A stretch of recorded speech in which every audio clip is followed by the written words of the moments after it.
Rohan. I'm Mike. Oh my God. Oh, cool background. What background? Oh my God, you knew his shoulder to look over and everything. It was fabulous. You even kept your head away from his face. You That was nailed the amazing, entire man. frame. Oh my God. End it now. I really hope that this is just a background. If this is really happening, so. I'm terrified. Yeah, but Bad situation. I'll let you know if he moves. please do. Thank you guys so much for doing this. I'm so thrilled that audiences are going to see it all end this coming month. And you guys are terrific in the movie. I'd love to start with Andi, if I may. Andi, you've done 3 movies, and in this one, we really see a darker side to Allyson than maybe some of the previous films have introduced. I wanted to see if you could talk about the state of mind in this character and why it's important to showcase this darker side of her at this point in the franchise.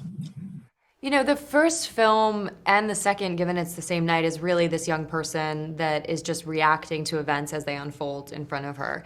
And the beauty of a 4-year time jump is that we're able to kind of sink into where she is now and figure out how we go from her rocking back and forth on the steps after her mom was killed to and losing everything in her life to where she is at the beginning of this film. And it's funny, everyone likes to call it going down a dark path, or she's a darker version.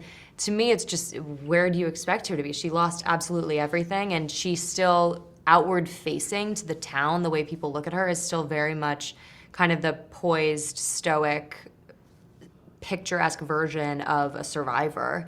And there's a lot more to it. There's a lot of trauma and pain that still lives in your body and is boiling right underneath. And this film starts to chip away at that exterior, and you're able to kind of take a peek underneath of this healing process and realize that it is ongoing and not something that can just be solved overnight. Absolutely. It's one of the things that makes her a really human character, which I love that you infuse that in her. Rohan, this is the first time that we've met Corey in this franchise, and yet we end this movie with a memorable impact. We will not be forgetting Corey anytime soon. As Andi did in 2018, you've become part of this iconic franchise. Was there any pressure in you jumping into the story at this point and performing alongside veterans like Andi and Jamie and Jude too? Yeah, and Will Patton and David. Yeah. Everybody. Yeah. No pressure. Yeah, man. You get really excited. You get excited.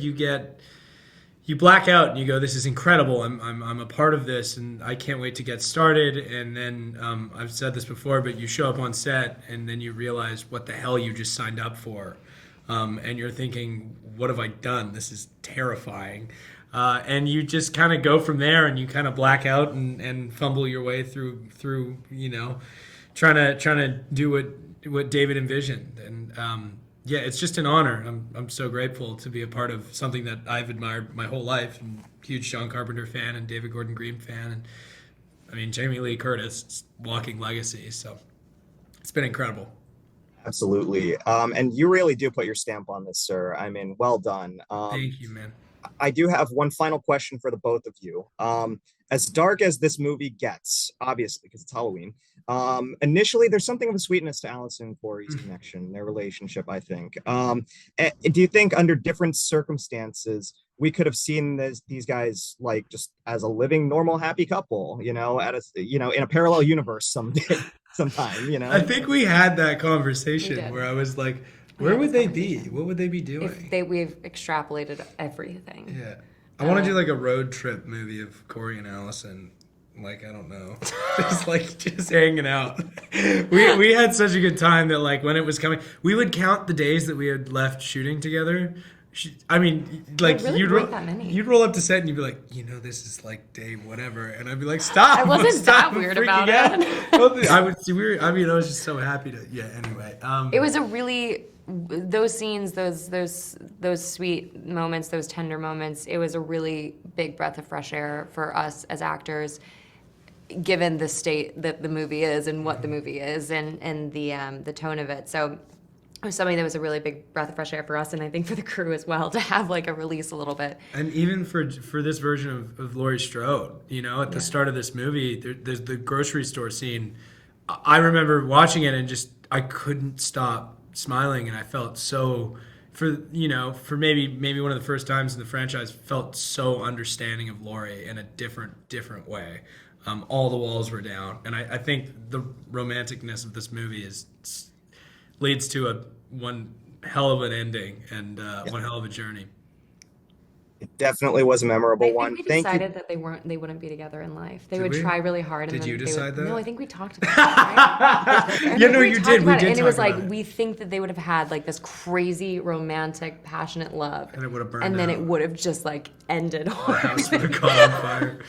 Yeah, and then it would have not been good. Well, in a Right? parallel universe without crazy. I love the chemistry between you guys even exists in real life. It's awesome.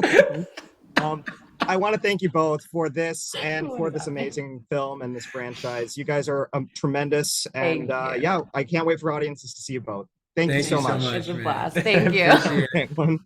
In the lectures, fanboys, professional artists, and professors. Maybe a nerd who's just like you, talking about the things that you like too. So I invite you to the NOC. In full color, you see me. The hard knock life.